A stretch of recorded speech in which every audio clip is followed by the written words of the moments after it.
안녕하세요. 68차 한림 마이스 디스커버리 시작하겠습니다. 오늘은 저희 오늘 날짜는 10월 28일인데요. 10월 28일 낮에 고양시 소노캄에서 한국협회의 날, 제3회 한국협회의 날 행사가 있었습니다.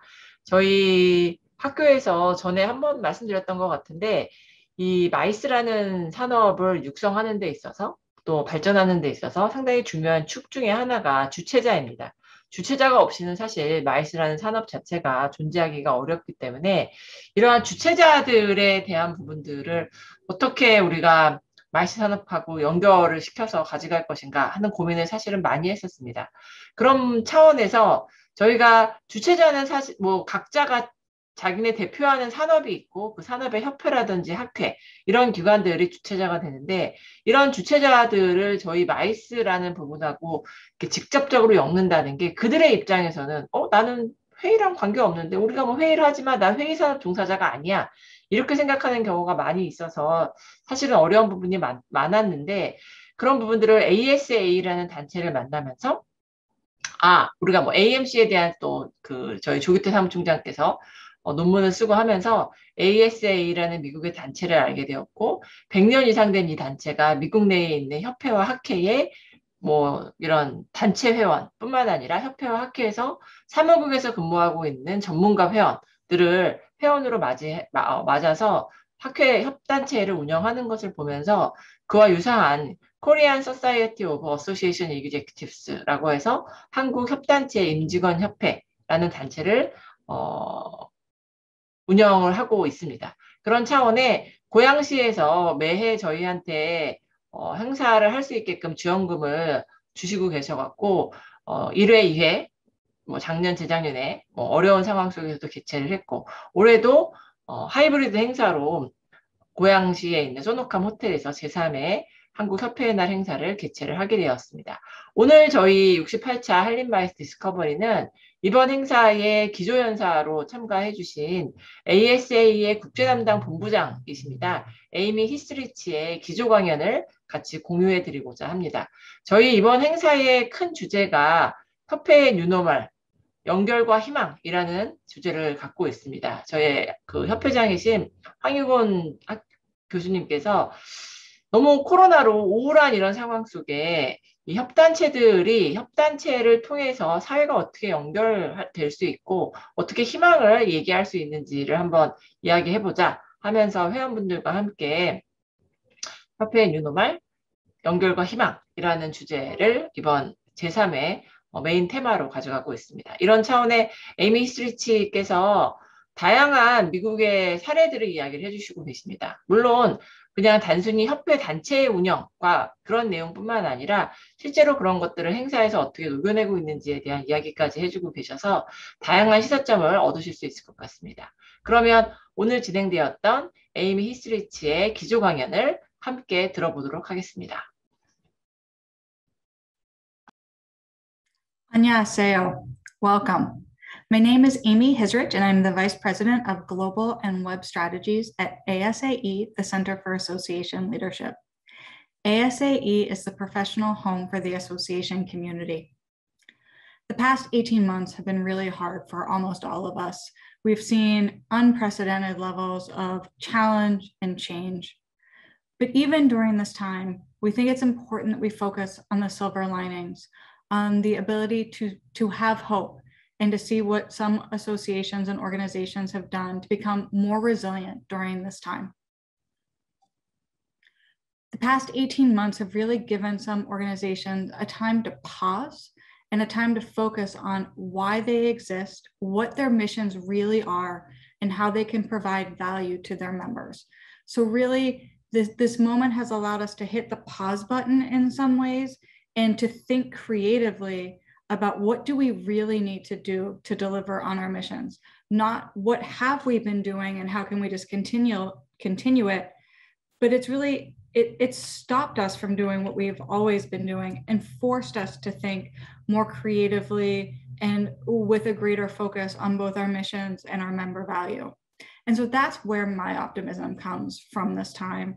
It's from the ability that I've seen organizations take and have to not just lift up an existing model and put it online. So not just take a conference and say, okay, we can't meet face-to-face anymore, so we're going to do an online conference or a virtual conference, but rather what's the value in it for our members from our conference, and how can we deliver that same value? What is their need? And how can we meet and exceed that need in this new format, in this new vehicle? And so that's, again, where my hope and where my optimism comes from. Like I mentioned, we're going to talk about some examples and some specific reasons for hope and what we've seen, but there's also hope in the data. And specifically Marketing General, they're an organization that does membership and marketing. And each year they do a membership marketing survey. And this year, as you might expect, there were a lot of not super positive trends, a fair amount of declines in things like revenue and staffing. But there were some hopeful trends as well. And that's what I wanted to focus on here today. So 3 of those hopeful trends are, the first is they've seen an increase, and again, this is not surprising, in virtual professional development opportunities for members. So whereas people previously would look to associations for face-to-face professional development, that has moved online. So that has gone virtual, and 85% of organizations have made that pivot, have made that move. 78% of associations developed something new. They developed a new product or service, and I think this word is critically important, to assist their member and member companies. They need to help. They wanted to help. These products aren't just for people to buy, although often they do have a revenue component, but they're because the members needed them. They're in service of the members. And then because so many of us are doing the same amount, if not more, most of us are doing more with fewer resources. 68% of respondents found ways to streamline internal processes. So I think so many of us have used this time to say, okay, is there something that we can stop doing? Is there a way we can do something more efficiently so that it takes less time, so that we can refocus on those things that really do provide value to our members? And so I want to give some specific examples. Is not surprising. One of the biggest decreases was in conference attendance. But on the opposite side of that scale are increases in webinar attendance, in professional development, as we saw, that's specifically virtual professional development attendance, website usage, and social networking. So what we see is that if these organizations hadn't pivoted, if they hadn't said, okay, we can't meet face-to-face, but our members still need that content, our members still have the same professional development needs from us, their association, then that content wouldn't have been delivered through webinars, websites, virtual professional development opportunities, and social networking. So thankfully, organizations did make that shift. They did say, okay, we still need to fulfill our mission, and our mission is to support that body of knowledge for this industry or profession. Our mission is to help our members do the work of this industry or profession at the highest possible quality. Our mission is to help connect those who work and support this industry or profession. And so I think it's a real silver lining that we have seen increases, both in the fact that people are taking advantage of these offerings, but that associations, many of which have maybe been trying to make these changes for over a decade. Many organizations wanted to have a virtual meeting strategy or a virtual learning strategy, or have a learning management system that rivaled something like LinkedIn Learning. And what we've seen is this moment, this unique moment in time, sort of forced the issue. It became the inflection point at which organizations didn't have a backstop. They weren't able to say, well, we know how to do a physical conference, so we're just going to keep doing that because it's familiar. We know how it works. We've done it well. Revenue's coming in. This took away that safety net and forced us into a different type of action. It forced agility, it forced nimbleness. And so I think that that is something that as a community, I hope we're all really proud of. It, of course, was for fairly horrific reasons that we've all had to do this. But I do think that this is a good thing that came out of a bad situation. As we've seen, about 70% of associations developed new programs and products to assist. And again, I underscore that word because it ties to one of the trends I've observed in work over the past 18 months. And that's this thought that work is not just a place. Our Chief Membership and Engagement Officer, Reggie Henry, he's been saying this now for several years. And I think I didn't even fully understand or embrace what he was talking about. I think we all know that employees don't just magically appear when they walk through the door, and they don't cease to exist when they leave at the end of the day. But I think there's real power that we've all experienced in seeing our colleagues and our teams and our staffs with their families, in their homes, with their pets. I think that's allowed us to really embrace that human component of work and embrace our colleagues in the full lives that they've lived. And I've seen a lot of leaders show a lot of grace and have a lot of compassion for their teams. And what we've seen is that has resulted in increased productivity and nimbleness and agility. But additionally, that carries through to how our teams and our staff serve our members. And of course, we're also seeing some organizations, they may never go back to the old way of working. Some are taking this moment to say, we can become more financially efficient by not having a physical place. So for example, the Professionals in Human Resources Association, they have gone fully remote. There will be no physical building for them. They won't have leased office space. They may come together for a couple of times a year for all teams meetings or all staff meetings, but their workforce is going to be fully remote. And I think that is something that a lot of organizations are looking at. I think very few organizations, at least here in the United States, will be coming back full time, at least based on the trends that we're seeing right now. And when we talk about that grace and that compassion, this is what I mean by the business impact of grace.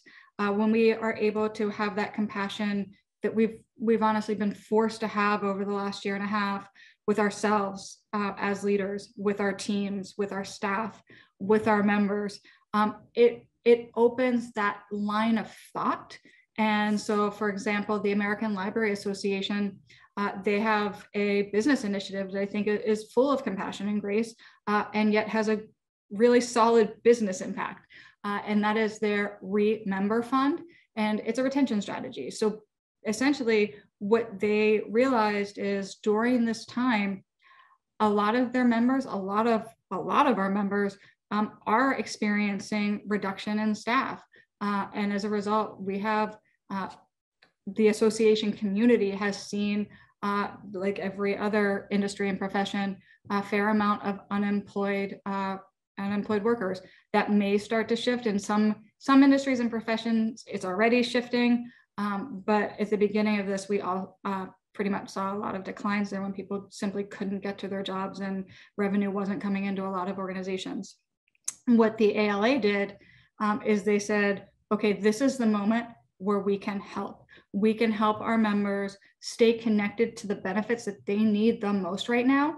When their members are unemployed, that's when they need access to that peer network. That's when they need the most help in trying to put their best foot forward and getting that new job and staying fresh in their skills so that they can be as marketable as possible as things start to pick up. And so there's a double win on the potential business side of this, in that the organization that the member left, they're likely to stay a member. The organization that the person is going to go to, they may or may not have heard of the American Library Association. They may or may not have already been involved.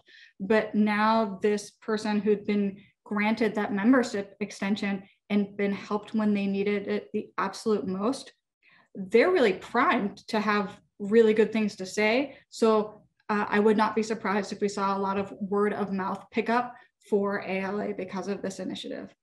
And so I think a lot of organizations had the opportunity, and we saw quite a few programs like this. ASAE extended their membership for a period of months as well, regardless of employment status, actually.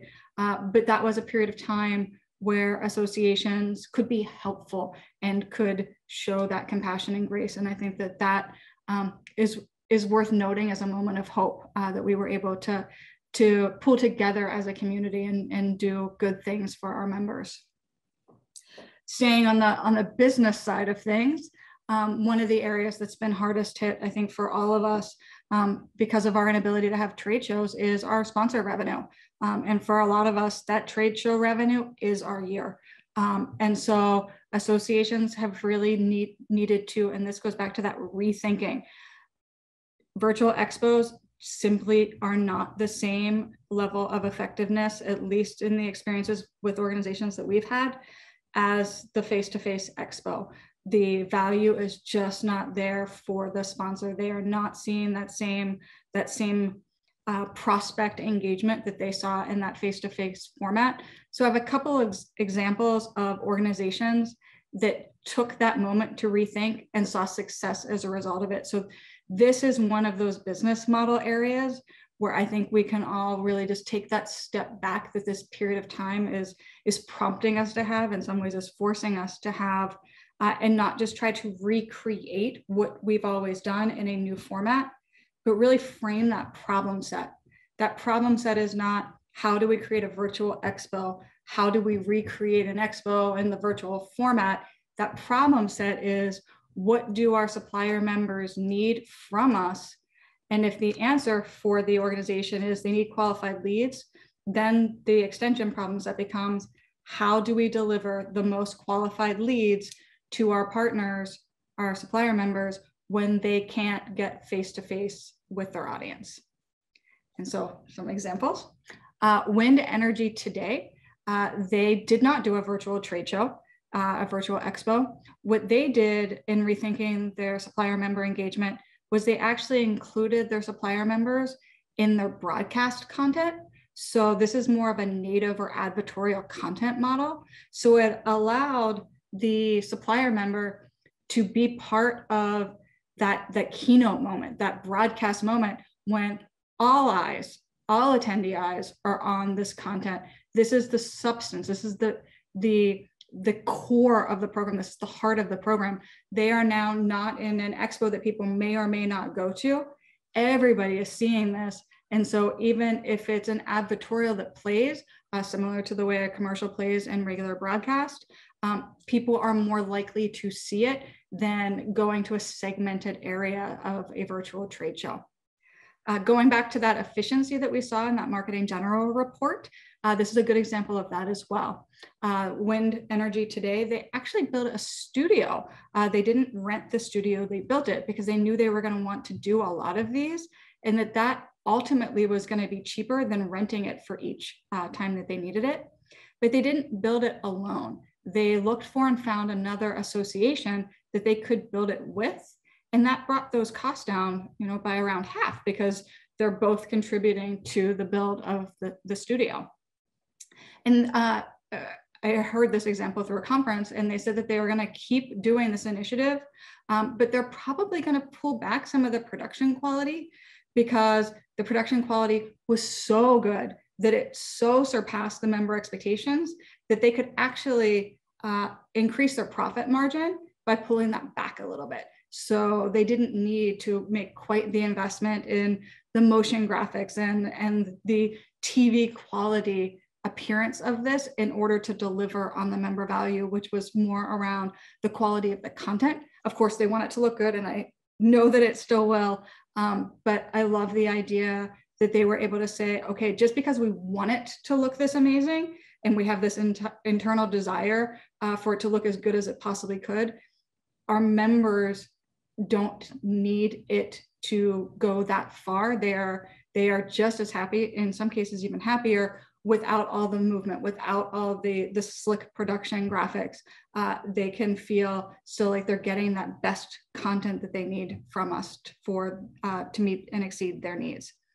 So sometimes I think we aim for perfection when really, really good is probably where the members really need us to be, so that we can continue to do other things that provide value to them.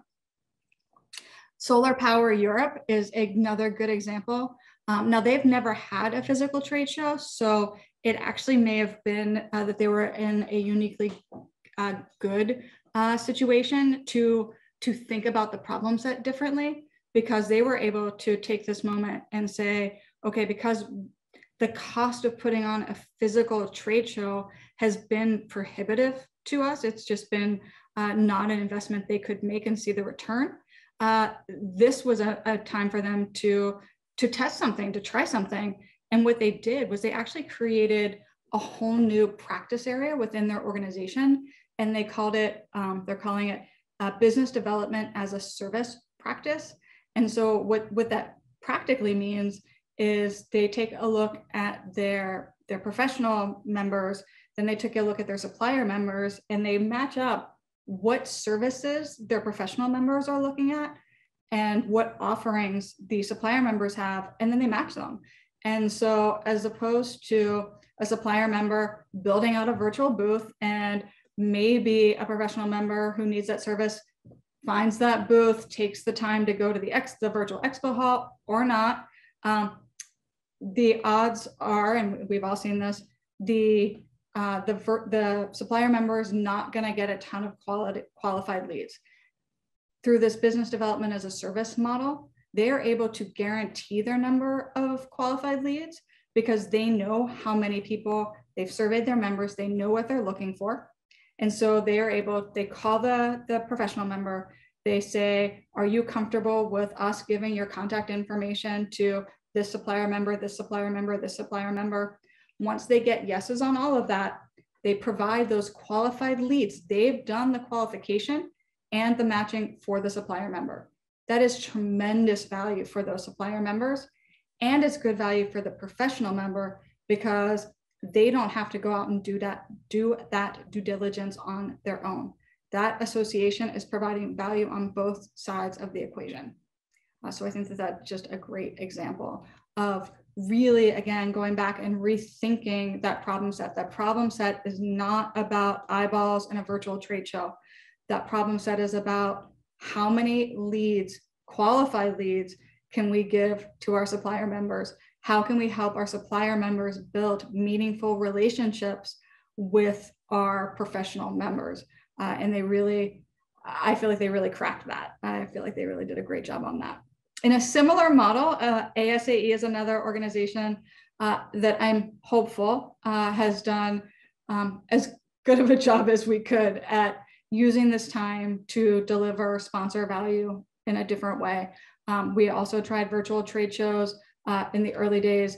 We didn't take that time to pause and say, what do our supplier members really expect from us during this time? And what do they really need? We were still in, we just got to get it done mode. And what we saw was that didn't work well. And so at our most recent annual meeting, we did not have a virtual trade show at all in any form. We had other things, which I'll talk about in the next slide, but we did have to fill that gap from some of our meetings. And so one of the ways we did that is with a new program series. So we're in that group of people that came up with new programs, products, and services, hopefully to help our members. We think this is helpful, and that's what we hear back from our members as well. And what a demo day series is, what the demo day series is each month we have a different theme demo day. So it could be something like virtual meeting platforms. It could be something like apps or customer relationship management software. And for each one, learning management systems. For each theme, the supplier member pays to be included. We typically have between 7 and 14 supplier members, so it is bringing in revenue.